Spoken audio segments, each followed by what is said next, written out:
오늘 저는 여러분과 함께 내가 너와 함께 하리라는 제목으로 함께 은혜를 나누도록 하겠습니다.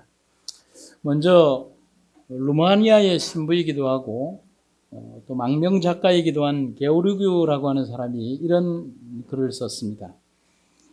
고독은 이 세상에서 가장 무서운 괴로움이다. 아무리 지독한 공포도 다 같이 함께 있으면 견딜 수 있지만 고독만은 죽음과 같은 것이다. 사람이 가장 두려워하는 것은 이별이고 그 이별 이후에 찾아오는 고독과 상실감을 가장 큰 두려움이라고 할 수가 있습니다. 그래서 사람들은 죽음과 이별을 너무나 고통스러워하고 두려워하는 것입니다. 장례식에 참여하면 사람들은 죽은 고인을 생각하며 불쌍하다고 눈물을 흘리지만 실상은 다릅니다. 잠든 사람은 이미 불쌍하지 않습니다. 잠든 사람은 아프지도 않고 잠든 사람은 고통스럽지도 않습니다. 잠들기 전까지 그를 괴롭히던 그 모든 것이 그가 잠드는 순간 다 사라져버리고 그는 모든 고통에서 해방되기 때문에 정작 잠든 사람은 불쌍하지 않습니다. 그래서 이미 잠들어버린 그 사람이 위로의 대상이 아니라 그를 그리워하며 남아있는 일생을 살아가야 되는 남겨진 사람들이 더 슬픈 겁니다. 그래서 장례식을 제가 지난 세월 동안 하면서 장례식은 죽은 자를 위로하는 것이 아니라 산 자를 위로하는 것이라는 사실을 배우게 되는 겁니다. 남겨진다는 것은 그만큼 슬픈 것입니다. 그래서 제가 우리 집 사람한테 꼭 부탁하기를 나보다 사흘만 더 오래 살아달라고 부탁을 합니다. 혼자가 된다는 것은 그만큼 아픈 것입니다. 사랑하는 사람과 함께 한다는 것은 태산을 넘는 어려움이 있어도 두렵지 않을 수 있습니다. 누군가와 함께 한다는 것은 얼마나 큰 힘이 되는가를 우리는 살아가면서 느낄 수가 있습니다. 그냥 그 자리에 누워있기만 해도 힘이 되는 것이 사랑하는 사람의 위치입니다. 그래서 하나님은 오늘 우리에게 정말 절대절명의 위기에 있거나 고통 속에 빠져있는 우리들을 향해서 내가 오늘 너희를 혼자 남겨두지 않겠다는 약속을 여러 번에 걸쳐서 하고 있는 것입니다. 하나님은 오늘 나에게 내가 너와 함께 하겠다는 말씀을 해주십니다. 그것이 복음입니다. 성경이 말하는 복음이란 내가 남겨지지 않는다는 것, 내가 혼자 있지 않는다는 것, 내가 버려둠을 당하지 않는다는 것, 내가 외롭게 혼자 있지 않는다는 것, 하나님이 함께 한다는 것이 하나님의 복음이라는 사실입니다. 창세기 28장 15절에 보면 이런 말이 있죠. 내가 너와 함께 있어 네가 어디로 가든지 너를 지키며 너를 이끌어 이 땅으로 돌아오게 할지라. 내가 네게 허락한 것을 다 이루기까지 너를 떠나지 아니하리라 하시니라. 누구에게 하신 약속입니까? 아브라함에게 하신 약속입니다. 언제나 항상 우리의 주님이 함께 하신다는 사실만을 잊지 마시기를 간절히 바랍니다. 그게 믿음입니다. 위대한 전도자 요한 예술레는 그래서 우리에게 이런 말을 남기고 있습니다. 가장 최선의 것은 하나님께서 나와 함께 하시는 것입니다. 아멘입니까? 우리 일생의 최고의 선물은 하나님이 여전히 우리와 함께 하신다는 그 약속이 최선의 선물이라고 하는 사실입니다. 미국의 저명한 목사님 가운데 헨리 무어하우스라고 하는 목사님이 정말 어렵고 힘든 신앙적인 고통을 당하게 되었습니다. 그래서 어느 날 풀이 푹 죽어 있는 모습으로 이렇게 물건을 좀 사가지고 아내에게 줄 물건을 사가지고 집으로 돌아갔습니다. 어린 딸이 막 이제 아빠가 돌아오니까 너무 반가워서 아빠를 막 안아주는데 아빠가 이렇게 풀이 푹 죽어 있는데 이제 손에 뭐 무거운 거를 들고 있는 거예요. 그래서 딸이 묻죠. 아빠, 그게 뭐예요? 엄마에게 줄 거란다. 엄마 어디 계시니? 2층에 계세요. 아빠, 그거 이리 주세요. 제가 엄마에게 갖다 드릴게요. 그러니까 아빠가 뭐라고 얘기를 하냐면, 너는 너 혼자도 이렇게 걸으면서도 힘들어하면서 이 무거운 걸 들고 어떻게 네가 엄마에게 2층까지 갖다 주려고 그래? 안 돼! 그랬어요. 그런데 이 아이가 아빠에게 진리를 가르쳐 줬어요. 이런 얘기를 합니다. 아빠, 어렵지 않아요. 나는 꾸러미를 들고 아빠는 나를 안으면 되잖아요. 여러분 아멘입니까? 안 보이실래요? 그런데 무어하우스가 그때 큰 충격을 받은 거예요.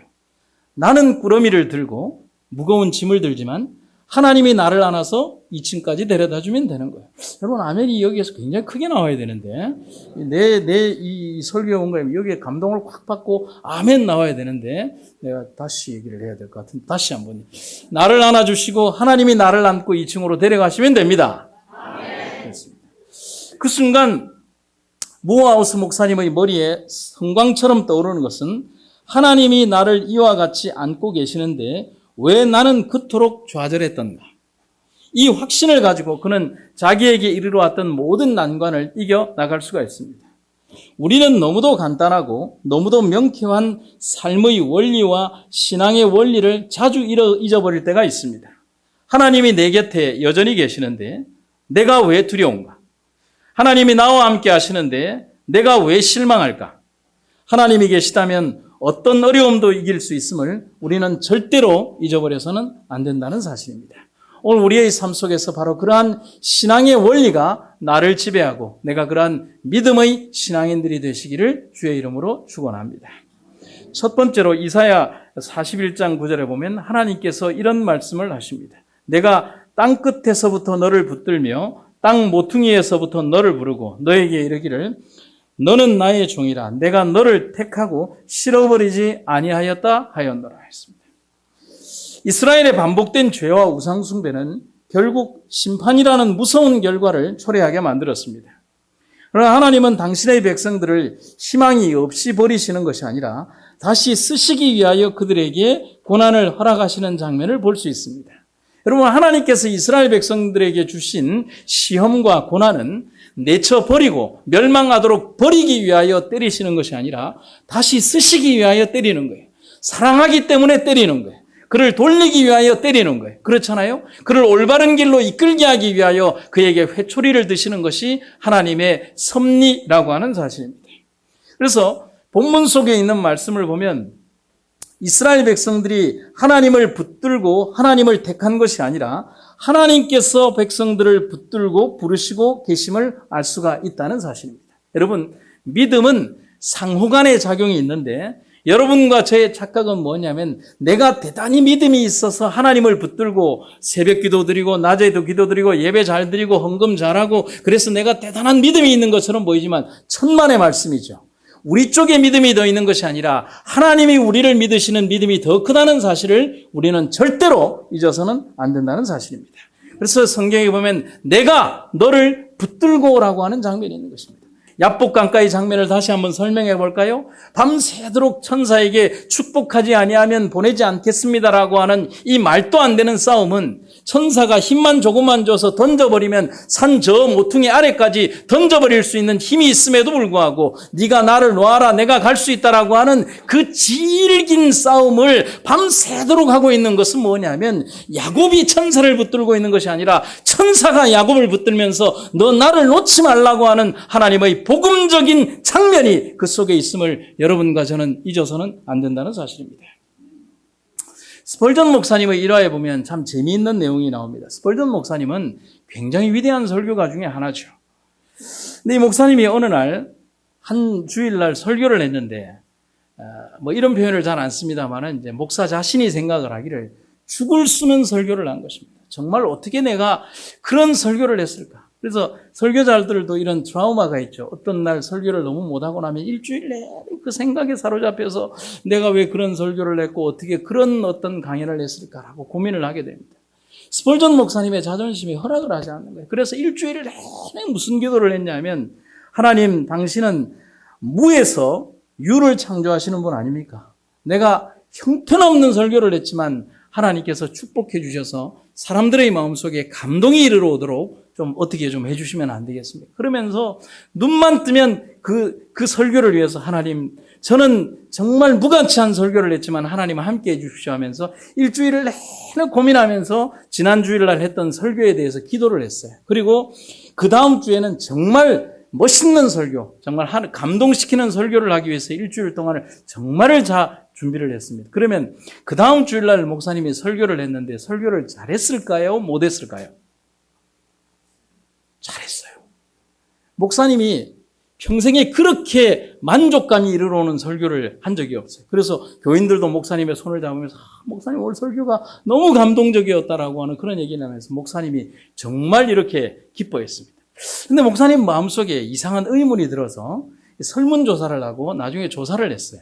그래서 자기가 죽을 순 설교를 했을 때의 회심자와 정말 자기가 설교를 잘했을 때의 설교의 그 청중들의 회심자의 숫자를 비교를 하니까 41대 0이 나왔어요. 무슨 말일까요? 스펄전 목사님은 자기가 정말 설교를 잘했다라고 생각한 그 주에는 회심자가 한 명도 나오지 않았어요. 그러나 정말 자기가 설교를 못했다라고 생각한 그 주에는 자기의 생각과는 달리 41명의 회심자가 나왔다는 사실입니다.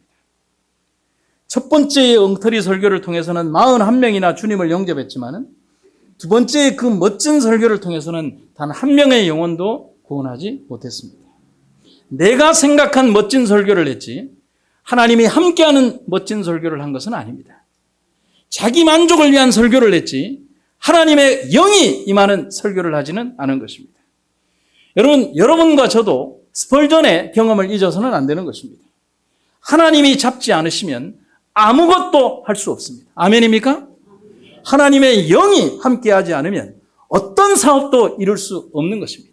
작은 가정의 사역으로부터 수백 명과 수천 명이 드나드는 이 병원의 사역과 한국 교단의 사역에서 가장 중요한 신앙의 원리는 하나님의 영이 함께하지 않으면 그 사업은 아무것도 아니라는 사실입니다. 영혼을 감동시키고 하늘의 감동을 주는 것은 인간의 목소리가 아니라 성령의 능력임을 여러분과 제가 잊어서는 안 되는 것입니다. 우리 삶에서 바울의 고백처럼 나의 나 된 것은 하나님의 은혜로 된 것이라는 바울의 간증을 잊지 않는 제가 되겠습니다. 그리고 우리가 되기를 간절히 바랍니다. 한번 따라해 보실까요? 그분의 능력이 나를 쓰고 계시기에 내가 오늘 서 있는 것이다. 아멘입니까? 마른 막대기에 하나님의 거룩한 살굿꽃 형상의 아름다운 열매 피는 꽃으로 변하기 위하여 아무런 생명력이 없는 마른 막대기를 집어라 내가 그에게 꽃을 피우리라고 하신 하나님의 능력의 섭리를 우리는 얼마나 자주 잊어버리고 사느냐는 것입니다. 그 강력한 사랑의 끈이 우리와 하나님을 연결하는 생명줄임을 잊지 마시기를 간절히 바랍니다. 아주 높은 곳을 등정하는 등산가들은 오직 그들의 생명을 아주 우리들이 보기에는 얇은 자일이라고 하는 생명의 그 줄에 의지해서 산을 오릅니다. 암벽이나 빙벽을 오르내릴 때 서로의 몸을 연결하고 지키기 위해서는 이 생명줄을 연결을 합니다. 비록 작고 여려 보이는 로프지만 그 줄 하나가 나를 붙들고 있기 때문에 생명을 유지합니다. 여러분, 오늘 우리가 이 세상의 거친 길을 걸어가면서 우리의 생명줄의 로프는 뭐라고 생각하십니까? 하나님의 거룩한 말씀만이 오늘 우리와 하나님을 연결하는 생명의 자일이라고 하는 사실을 우리는 잊어서는 안 되는 것입니다. 그래서 하나님은 이사야 선지자를 통해서 내가 너를 이 땅의 끝에서부터 붙들겠다는 약속을 하고 계십니다. 그것은 인생 최후의 막장, 죽음만을 생각할 만큼 두려운 현실, 질병과 고통에 몸부림치는 불쌍한 내 인생을 위하여 하나님은 마지막 생명의 자의를, 아니 생명줄을 쳐놓으셨다라고 말씀하는 것입니다. 다윗은 그러한 감격적인 하나님의 사랑을 이렇게 노래했습니다. 시편 139편 7절부터 10절에 보면 내가 주의 신을 떠나 어디로 가며 주의 앞에서 어디로 피하리이까? 내가 하늘에 올라갈지라도 거기 계시며 음부에 내 자리를 펼지라도 거기 계십니다. 내가 새벽 날개를 치며 바다 끝에 가서 거할지라도 곧 거기서도 주의 손이 나를 인도하시며 주님의 오른손이 나를 붙드실 것입니다. 아멘입니까? 세상을 살아가며 우리가 어떤 위치와 환경에 처한다 할지라도 하나님만은 우리의 대변자가 되시고 우리를 믿어주시는 분임을 여러분과 제가 잊지 마시기를 간절히 바랍니다. 이사야는 말합니다. 하나님의 사랑은 변하지 않는 사랑이라. 한 번 선택하신 사랑은 결코 포기하지 않으시는 분이 하나님이십니다. 비록 이스라엘 백성들이 범죄에서 포로로 끌려간 순간이지만은 하나님은 그들을 향한 사랑과 그 계획을 포기하지 않으시겠다는 것이 이사야를 통한 하나님의 약속이 되고 있다는 사실입니다. 구세군의 창시자는 윌리엄 부스라고 하는 전도자입니다. 젊을 때 이 윌리엄 부스가 믿음에 대한 각성을 하고 정말 열심히 복음 사역을 했어요. 그런데 아주 중한 병에 걸리게 되었습니다. 일설에는 폐병에 걸렸다, 어떤 병에 걸렸다 했지만은 그때 당시의 의술로서는 이 윌리엄 부스를 고칠 수가 없었어요. 그래서 의사 선생님이 부스에게 뭐라고 얘기를 했냐면, 당신 이대로 가다가는 3개월 이상을 1년 이상을 못하니까 빨리 당신 하는 일을 멈추고 그냥 좀 건강하게 살다가 가라 그랬습니다. 그러니까 이미 몸은 다 망가져서 죽을 수밖에 없으니까 일하다가는 빨리 죽게 되니까, 그러니까 일을 멈추고 한 1년 살래? 아니면 일하다가 3개월 만에 갈래? 그랬습니다. 여러분들 같으면 어떻게 하겠습니까? 1년이라도 살아야 될 거 아닙니까? 그래서 이런 몸으로 계속 전도 활동을 계속하면 1년도 못 삽니다. 빨리 한 3개월도 못 사니까 빨리 그만두고 몸을 편안하게 하고 하시다가 그냥 인생을 마감하십시오라고 했습니다. 이 말을 듣고 청년 윌리엄 부스가 깊은 생각에 빠졌습니다.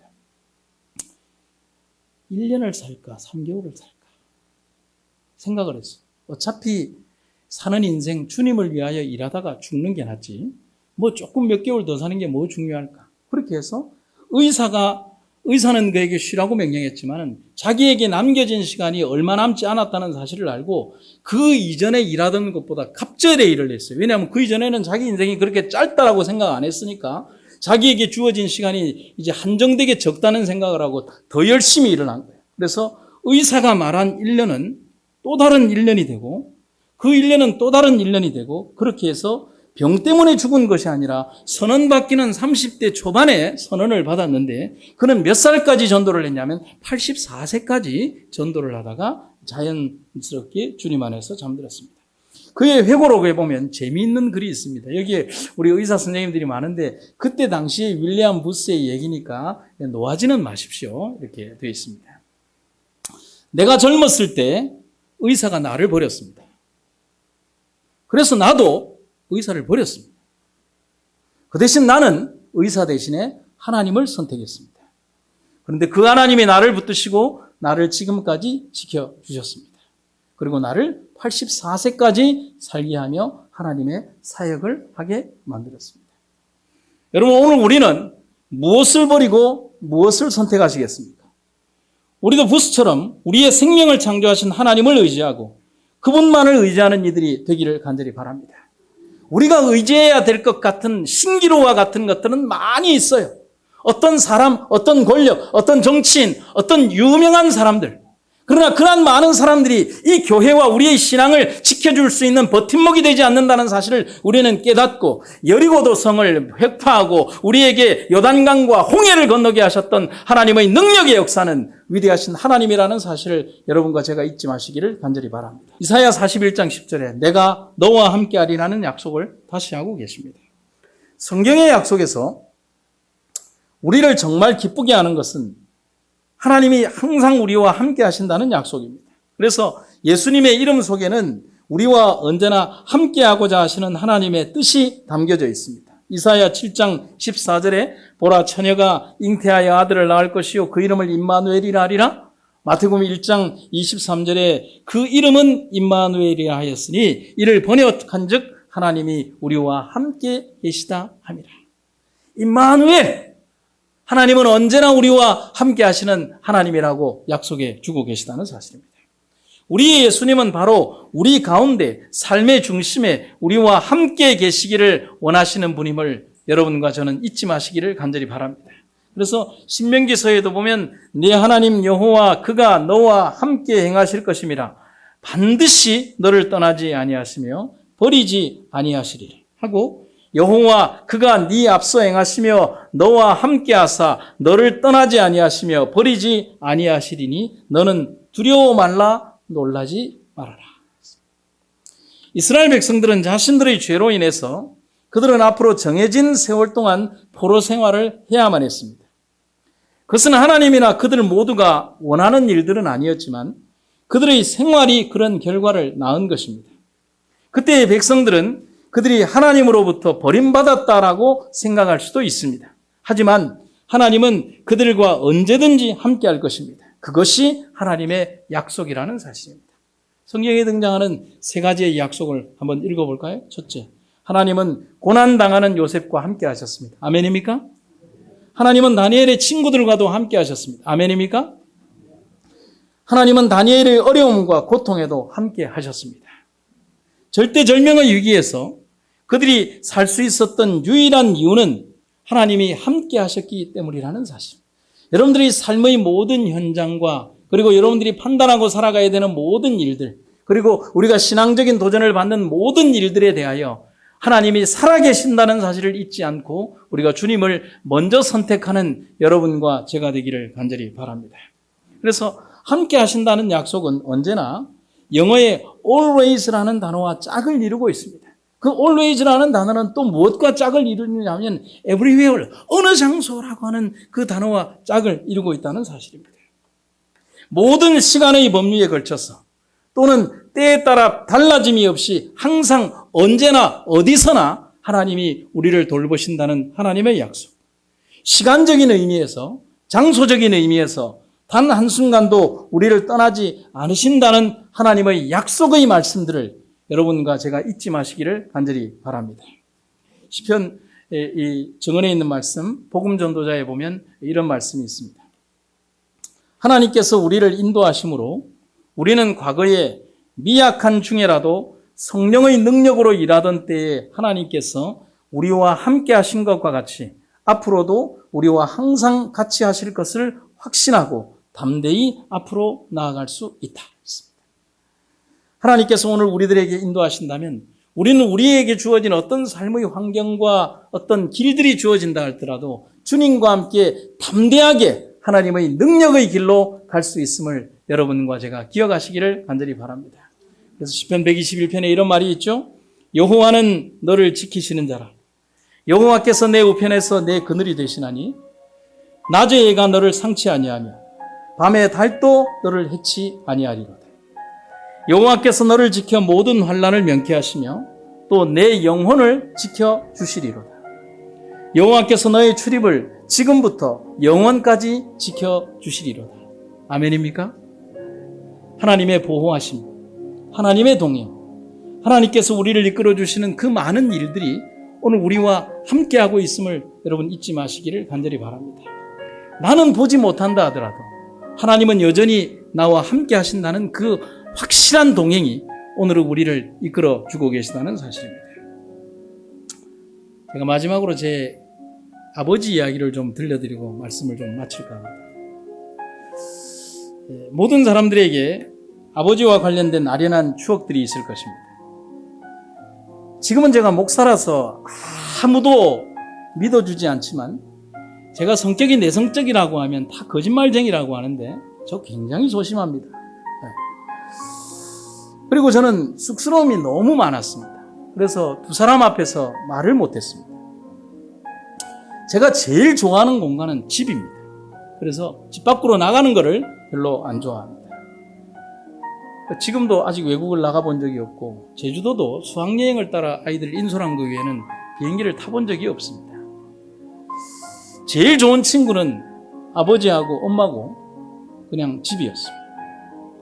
그래서 제가 7살에서 8살로 넘어갈 때 제 인생에 가장 충격적인 사건이 벌어졌습니다. 초등학교 입학통지서가 날아온 겁니다. 국민학교죠. 그것은 제 인생의 7살 인생의 근간을 흔드는, 왜냐하면 집 밖으로 나가야 되는 그런 아주 두려운 일들이 제 인생에 벌어진 것입니다. 남들은 그냥도 잘 가는 학교를 이제 아버지와 엄마가 이제 학교 가자라고 할 때 저는 단언코 얘기를 했습니다. 안 간다. 그냥 안 가는 게 아니라 죽어도 안 간다. 제가 너무 완강하게 버티니까 당황하시고 화가 난 아버지가 제가 7살 인생 살면서 그렇게 많이 맞아본 적이 없어요. 저를 막 구참하게 때리셨습니다. 그래도 안 간다 그랬습니다. 그래서 아버지가 그러면 너 어떻게 하면 학교를 가겠냐라고 해서 제가 곰곰이 생각을 하다가 어떤 조건을 내걸었습니다. 학교는 간다. 혼자는 안 간다. 아버지가 함께 가야 된다. 아버지는 별로 걱정하지 않았어요. 그때 당시 이제 아이들 입학식에 다 오면 이렇게 수건일에 달고 와가지고 보통 참관 수업을 일주일 하고 그 다음 주부터는 안 왔잖아요. 요즘은 애들 바로 학교로 다 갔지만 아버지도 그렇게 한다고 그랬어요. 그럼 제 생각은 달랐어요. 3일이나 4일의 동행이 아니었습니다.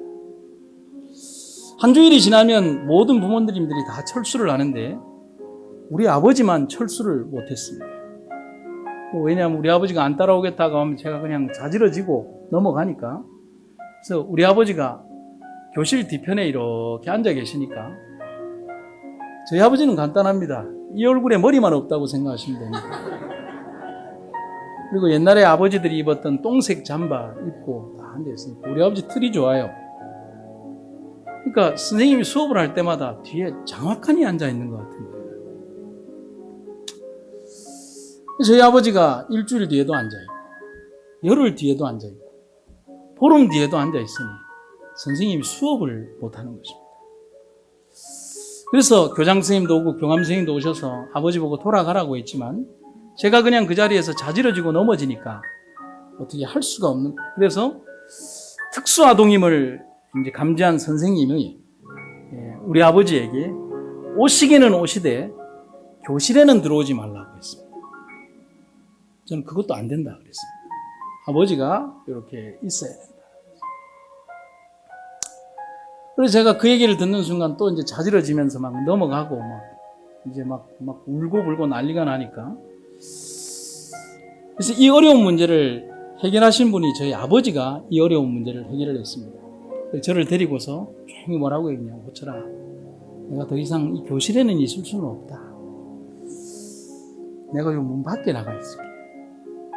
옛날 그 교실 문이 미닫이 문 아닙니까? 안 된다 그랬습니다. 그냥 나가 있는 게 아니라 문을 요만큼 열고 팔을 하나 이렇게 내놓은 거예요.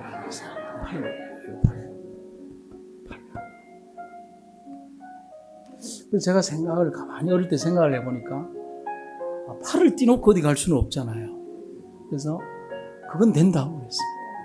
그래서 아버지가 저희가 수업이 마치는 이제 오전 수업 내내까지 이제 이렇게 팔을 끼워놓고 이렇게 수업에 바깥에서, 몸은 바깥에, 팔은 안쪽에. 저희 아버지가 이제 담배를 피셨으니까 담배를 피시고 싶으면 담배 꽁초를 그 문에다가 이렇게 끼워 놓으면 담배 피러 간 거고, 그 다음에 이제 다른 표시를 내놓으면 물 마시러 간 거고, 그 위에는 항상 이렇게 있었습니다. 수업 시간 40분 내내 몸은 복도에 있었고 한쪽 팔은 교실 안에 들여놓으시면서 지냈습니다. 제가 수업을 받다가 이렇게 봅니다. 팔이 있으면 또 수업을 받고 또 이렇게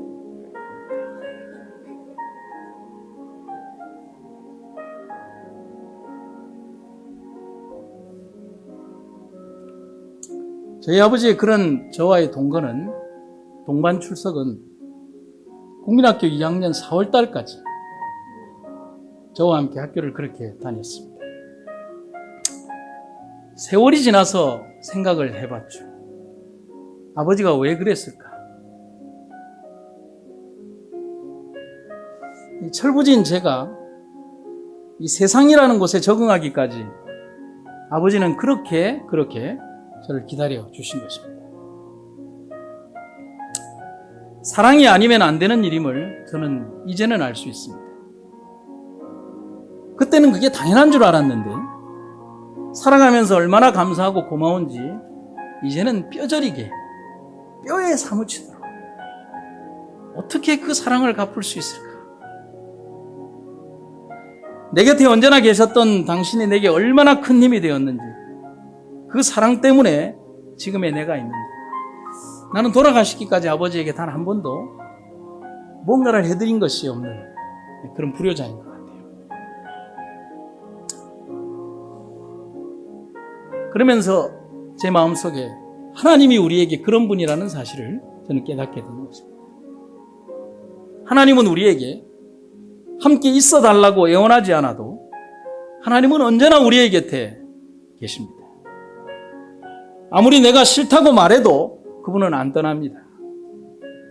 내가 욕하고 등 떠밀어도, 내가 싫다고 떠나버려도 나는 등을 보이는데 하나님은 우리에게 등을 보이지 않습니다. 살아가며 내가 필요할 때만 당신을 찾아와도 당신은 싫어하지 않습니다. 그러나 언제나 그렇게까지 살 수는 없습니다. 왜냐하면 주님에게는 시간이 영원한 시간이 있지만 나에게는 시간이 영원하지 않기 때문에 그렇습니다. 이제는 더 이상 주님을 잊어버리지 않고 언제나 함께 계시는 주님을 잊지 않고 항상 우리를 용서하시는 십자가의 주님과 살아가야 하겠습니다. 그분이 우리에게 약속하셨습니다. 내가 너와 함께 한다라고 약속하셨습니다. 우리가 그 약속을 믿으면 유한한 우리의 인생이 영원한 생명으로 바뀝니다. 여러분, 내가 너와 함께 하겠다는 그 약속은 인쇄된 성경의 활자 속에 있는 그런 글자가 아니라 하나님의 가슴이 오늘 나와 함께 한다는 것을 아십니다. 여러분, 우리가 잊지 마시기를 간절히 바랍니다. 말씀 마치겠습니다.